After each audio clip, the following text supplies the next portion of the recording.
Hello नमस्कार मित्रांनो, मी सौरभ तुमच्या एडिगातामध्ये परत स्वागत करतो.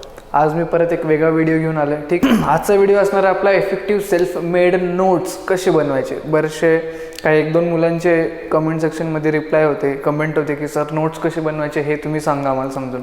सो आजचा व्हिडिओ त्याबद्दलच असणार आहे. मी तुम्हाला आज सांगणार आहे स्वतःचे इफेक्टिव्ह सेल्फ मेड नोट्स कसे बनवायचे. ठीक आहे, मी बरेचसे काही पॉईंट्स लिहून ठेवलेत, एक एक पॉईंट करून प्रत्येक पॉईंट तुम्हाला मी एक्सप्लेन करेल. ठीक आहे, तो सगळ्यात पहिला क्वेश्चन येतो.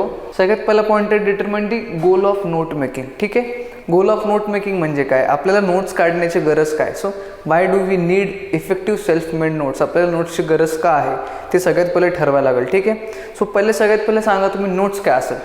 How can we describe notes. ठीक आहे, नोट्स म्हणजे काय, सेल्फ मेड नोट्स म्हणजे काय. Basically note making is a practice of keeping a record, practice of keeping a record of what ever you learn from the different sources. ठीक आहे, basically sir note making काय असणार आहे, तुमचा एक practice असणार आहे. कशाची practice, record of keeping the things और keeping the concept whatever you have learn. ठीक आहे, तुम्ही जे काही शिकला आहात वेगवेगळ्या सोर्सेसमधून त्या गोष्टीचं एक रेकॉर्ड ठेवणं, याला आपण नोट मेकिंग म्हणू.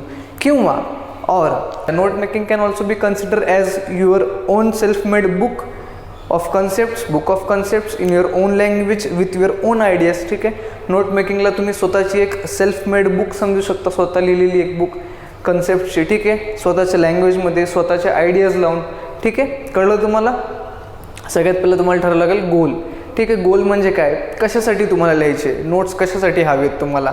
ठीक आहे, एक्झामसाठी हवेत का दररोज अभ्यास करण्यासाठी हवं आहे किंवा जे काही असेल तुमचं. ठीक आहे, सो आपण बघूयात आता माझ्या हिशोबाने. According to me we can make 2 types of notes. ठीक आहे, माझ्याप्रमाणे 2 वेगवेगळ्या टाईपचे नोट्स बनवू शकतो. ते आहेत डिस्क्रिप्टिव्ह आणि नॉन डिस्क्रिप्टिव्ह. ठीक आहे, दोन्ही पण टाईपचे नोट्स आपण एक एक करून बघू.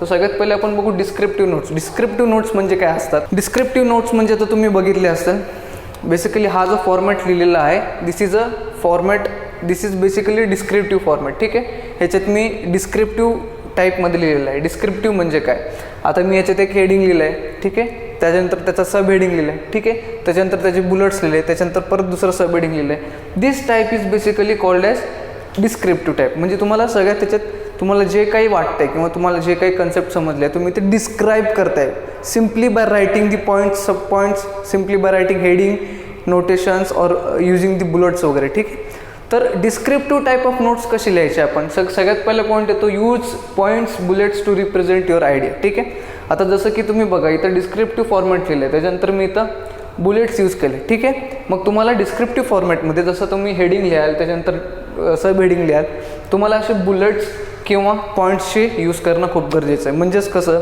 समजा हे पण एक टाईपचं बुलेट असू शकतं.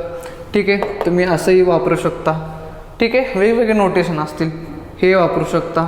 ठीक आहे, किंवा तुम्ही सिम्पली नंबर्स द्या 1 2 3 जे काही असेल, but you need to use the points and bullets to represent your idea. डिस्क्रिप्टिव्हमध्ये तुम्ही असे पॉईंट्स अँड बुलेट्स जर वापरले तर ते खूप चांगलं राहील. Next point is use short sentences और words to represent a sentence. Represent a sentence म्हणजे काय, समजा तुम्हाला आता एक डेफिनेशन दिलं आहे किंवा एक लाईन दिली आहे, एक सेंटेन्स दिली आहे ज्याच्यात काहीतरी सांगितलं आहे तुम्हाला. ठीक आहे, आता ते तुम्हाला डिस्क्रिप्टिव्ह नोट्समध्ये ती अख्खी सेंटेन्स लिहायच्याऐवजी, तुम्ही ते पूर्ण सेंटेन्स लिहिण्याऐवजी तुम्ही त्या सेंटेन्समधून 2-3 असे कीवर्ड हुडकून लिहू शकता किंवा त्या सेंटेन्सला तुमच्या ओन लँग्वेजमध्ये छोटं करून लिहू शकता. ठीक आहे, समजा खूप मोठं सेंटेन्स आहे, एखादं डेफिनेशन आहे खूप मोठं आहे, पण ते तुम्हाला समजले. So you can write that definition or that sentence in your own words. ठीक आहे, कट शॉर्ट करायचं आपल्याला त्याला. ठीक, काय करायचं आपल्याला त्याला, कट शॉर्ट करायचं. म्हणजे बेसिकली आपण जेव्हा त्याला वाचू तर छोटं असल्यामुळे आपल्याला लगेच वाचता येईल आणि लगेच लक्षात राहील. मोठं सेंटेन्स असलं की आपल्याला परत वाचताना वेळ पण लागेल आणि काही वेळेस कंटाळा पण येईल तुम्हाला. ठीक आहे, so next point is use headings and sub headings. ठीक आहे, जसं की मी हा जो फॉर्मॅट आहे ह्याच्यात तुम्ही बघा, हा हेडिंग आहे, त्याच्यानंतर हा सब हेडिंग आहे, हा पण एक सब हेडिंग आहे. सर असं हेडिंग आणि सब हेडिंग वापरणं खूप गरजेचं आहे. ठीक आहे, एक हेडिंग खाली किती सब हेडिंग्स आहेत. ठीक आहे, प्रत्येक सब हेडिंग खाली किती पॉईंट्स आहेत. सो त्या पॉईंट्सला तुम्ही बुलेट्सनी, पॉईंट्सनी किंवा वेगवेगळ्या नोटेशन्सनी डिनोट करू शकता.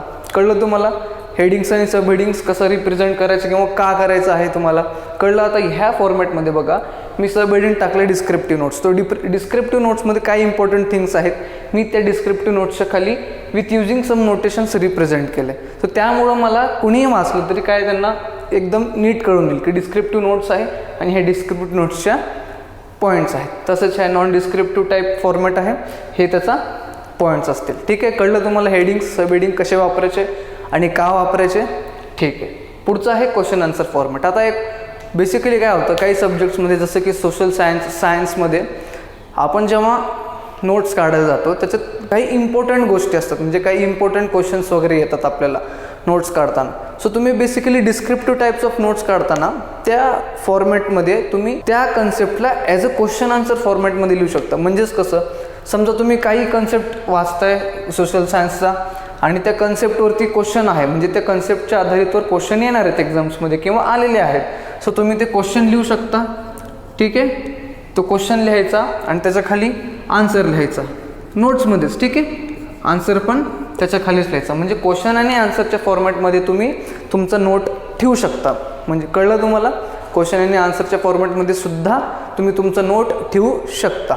ठीक आहे, कळलं तुम्हाला. ओके, आता आपण बघू नॉन डिस्क्रिप्टिव्ह फॉर्मॅट. तर नॉन डिस्क्रिप्टिव्ह फॉर्मॅट काय असतं, which is basically opposite to descriptive format. आता डिस्क्रिप्टिव्ह फॉर्मॅटमध्ये किती तुम्ही एकदम शिस्तीत एकदम स्वच्छ लिहिलेलं आहे. ठीक आहे, आता तुम्ही हे फॉर्मॅट बघा, जसं हेडिंग सब हेडिंग बुलेट्स नोटेशन्स केले, एकदम शिस्तीत लिहिलेलं आहे, म्हणजे कोणीही वाचलं तरी कळेल.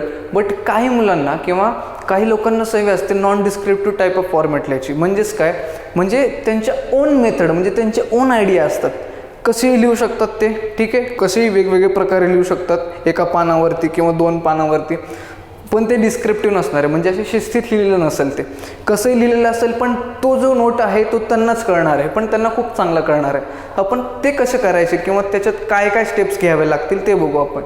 सगळ्यात पहिले बघू नॉन डिस्क्रिप्टिव्ह फॉर्मॅटमध्ये write the meaning of any word sentence और definition in your own words. ठीक आहे, ह्याचा अर्थ काय होतो, समजा आता तुम्ही एक डेफिनेशन वाचली. ठीक आहे, ती डेफिनेशन तर वाचली तुम्हाला कळलं ती डेफिनेशन इंग्लिशमध्ये दिली आहे, त्याचा एक फॉर्मॅट आहे, त्या फॉर्मॅटमध्ये दिला आहे. बट आता तुम्हाला तो डेफिनेशन प्रत्येक वेळेस तोच डेफिनेशन पाठ करणं किंवा तोच डेफिनेशन वाचून समजणं गरजेचं नाही आहे. नॉन डिस्क्रिप्टिव्ह फॉर्मॅटमध्ये तुम्ही काय करू शकता, समजा तुम्ही इथं एक डेफिनेशन लिहिलं आहे. ठीक आहे, तुम्ही इथं एक डेफिनेशन लिहिलं आहे. ठीक आहे, सो नॉन डिस्क्रिप्टिव्ह फॉर्मॅटमध्ये काय करू शकता, तर right the meaning of any word sentence in your own words. आता हा डेफिनेशन इथं इंग्लिशमध्ये लिहिलेला आहे. ठीक आहे, बट तुम्हाला तो लवकर कळला पाहिजे, तर त्यासाठी काय कराल, तुम्ही इथे एक ब्रॅकेट कराल. ठीक आहे, मग तुमचं ओन लँग्वेज, म्हणजे तुम्हाला जे चांगलं आणि सोयीस्कर लँग्वेज असेल, मराठी असू शकते, हिंदी असू शकते किंवा इंग्लिशमध्येच तुमच्या ओन वर्ड्समध्ये तुम्ही लिहू शकता. इथं मिनिंग तुम्ही स्वतः त्या डेफिनेशनचं लिहिलं की तुम्ही जेव्हा ते डेफिनेशन वाचाल, ह्या मिनिंग वाचून तुम्हाला तो डेफिनेशन लगेच कळून येईल. कळलं तुम्हाला पहिला पॉईंट काय असतं, right the meaning of any word sentences और डेफिनेशन. कळलं, कुठल्याही डेफिनेशनच्या वरती किंवा खाली कुठल्याही कोपऱ्यात तुम्ही तुमच्या ओन वर्ड्समध्ये डेफिनेशनचा मिनिंग लिहायचं आहे. ठीक आहे, कळलं तुम्हाला ना. पुढचा पॉईंट बघू, use different colour pens to describe the notes. हां, आता हा खूप एक महत्त्वाचा पॉईंट आहे. का महत्त्वाचं आहे सांगतो तुम्हाला. आता हाच एक्झाम्पल पकडा, एक डेफिनेशन लिहिलं आहे तुम्ही ब्ल्यू पेनने. ठीक आहे, आता तो डेफिनेशन जर तुम्ही ब्ल्यू पेनने लिहिला आहे आणि तुमचा हा जो मिनिंग आहे हा जर तुम्ही रेड पेनने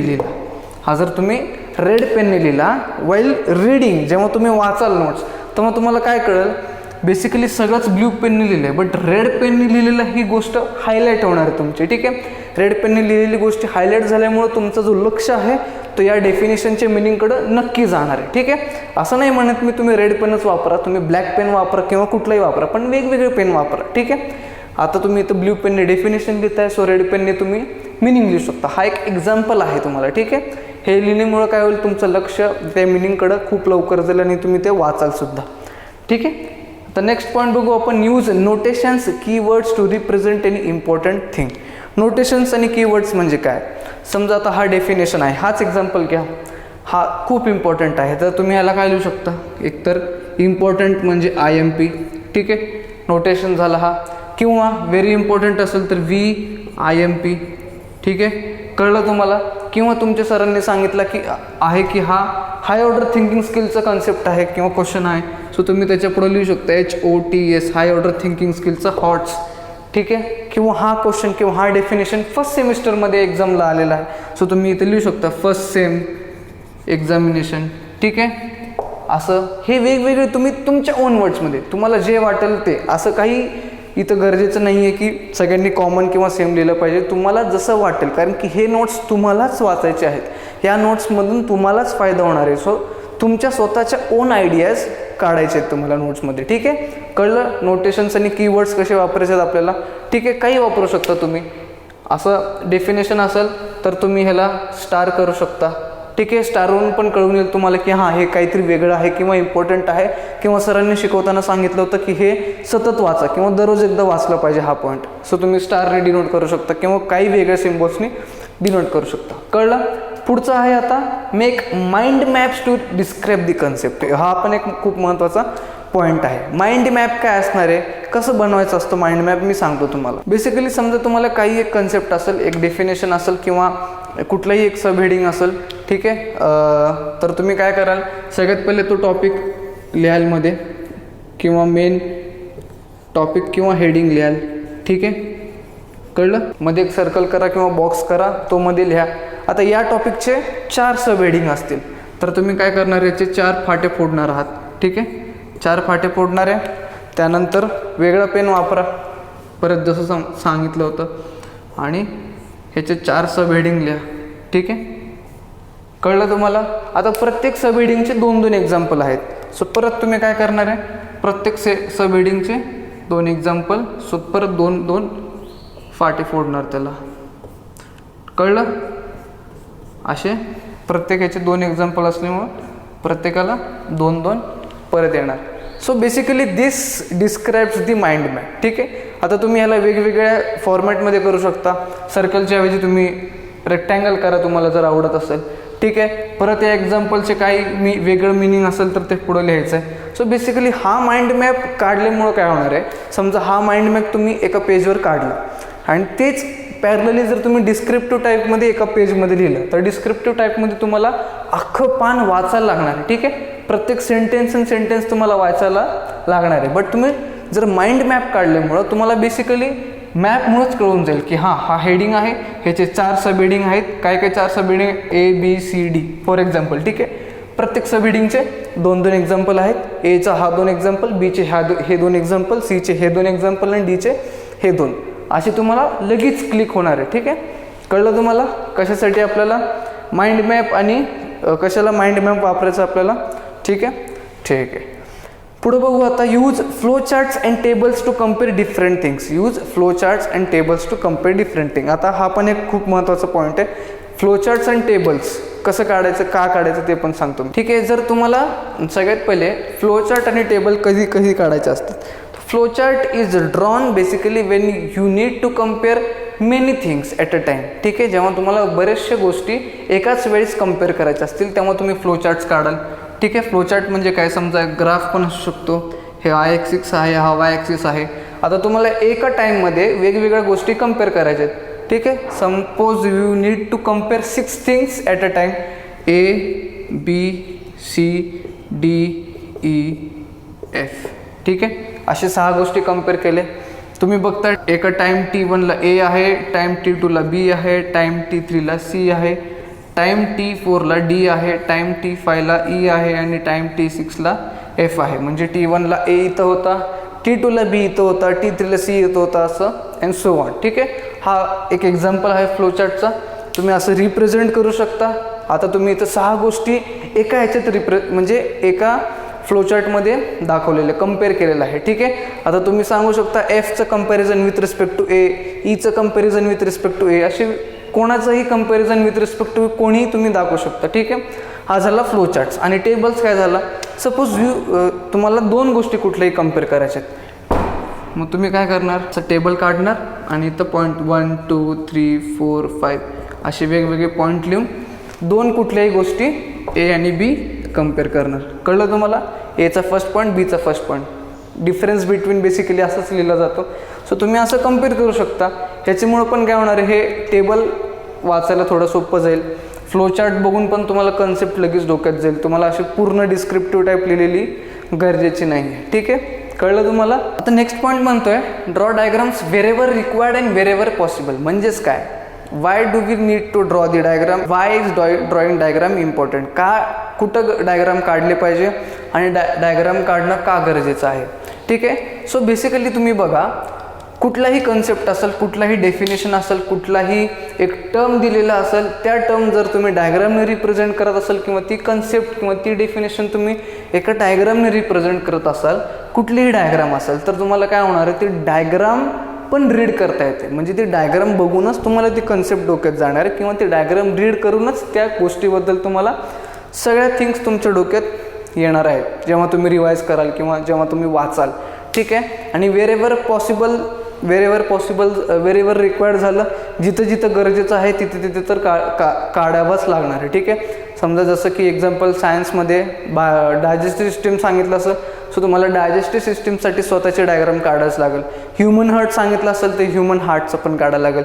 ह्युमन आयचं सांगितलं असेल तर ह्युमन आयचं पण तुमच्या स्वतःच्या ह्याच्यात डायग्राम काढणं म्हणजे एकदम चांगलं असं नाही. तुम्हाला जसं कळेल तसं डायग्राम काढलं तरी खूप आहे. कारण की ते नोट्स परत सांगतोय मी, ते नोट्स तुम्हीच वाचणार आहे. सो ते नोट्स तुम्हालाच कळले पाहिजे. सो तुम्हाला कळेल असं डायग्राम काढलं तरी खूप चांगलं राहील. ठीक आहे. आता नेक्स्ट पॉईंट आहे लास्ट पॉईंट असेल तुमचा combine the content from different sources. आता हा खूप इम्पॉर्टंट पॉईंट आहे. आता जसं तुम्ही स्कूलमध्ये शिकता, त्यानंतर कोचिंगमध्ये शिकता, जसं त्यानंतर ऑनलाईन ट्युशन वगैरे करत असाल, तर तुमच्या वेगवेगळे रिसोर्सेस आहेत आता. ठीक आहे. शिकण्यासाठी स्कूल आहे, कोचिंग आहे, ट्युशन आहे वगैरे. ठीक आहे. सो तुम्ही काय करणार, जेव्हा सेल्फ मेड नोट्स काढाल ना, या वेगवेगळ्या रिसोर्सेसमधून तुम्ही कंटेंट कलेक्ट कराल. काय करणार आहे, कंटेंट कलेक्ट करणार आहे. ठीक आहे. कुठलाही एक टॉपिक असेल, त्या टॉपिक खाली तुम्ही तीन वेगवेगळे रिसोर्सेसवरून पॉईंट्स कलेक्ट करू शकता जे तुम्हाला कळणार आहे. ठीक आहे. जे तुम्हाला कळणार आहेत. आता एकाच डेफिनेशनचे किंवा एकाच कन्सेप्टचे तीन वेगवेगळे पॉईंट सांगितले असतील, तीन वेगवेगळे ठिकाणी. जसं समजा स्कूलमध्ये एक पॉईंट सांगितलं आहे, ट्युशनमध्ये एक पॉईंट सांगितलं आणि कोचिंगमध्ये एक वेगळं सांगितलं आहे. सो तुम्ही ते तिन्ही पॉईंटमधून तुम्हाला जे कळणार आहे ते तुम्ही कलेक्ट करू शकता. ठीक आहे. दुसरा असा पॉईंट असू शकतो जो तुम्हाला ट्युशनमधून कळेल, तिसरा असू शकतो जो स्कूलमधून कळेल. So you need to collect all the content from the different resources so that तुम्हाला सगळे कंटेंट एकाच बुकमध्ये, एकाच फॉर्मॅटमध्ये भेटून जातील. ठीक आहे. आय होप तुम्हाला हा व्हिडिओ कळला असेल आणि आय होप या पॉईंट्सवरून तुम्ही तुमचे सेल्फ मेड नोट्स नक्कीच बनवाल. जर तुम्हाला हा व्हिडिओ आवडला असेल तर तुम्ही या व्हिडिओला लाईक करा, शेअर करा, जाता जाता चॅनलला नक्की सबस्क्राईब करून जावा. आपण भेटू पुढच्या व्हिडिओमध्ये.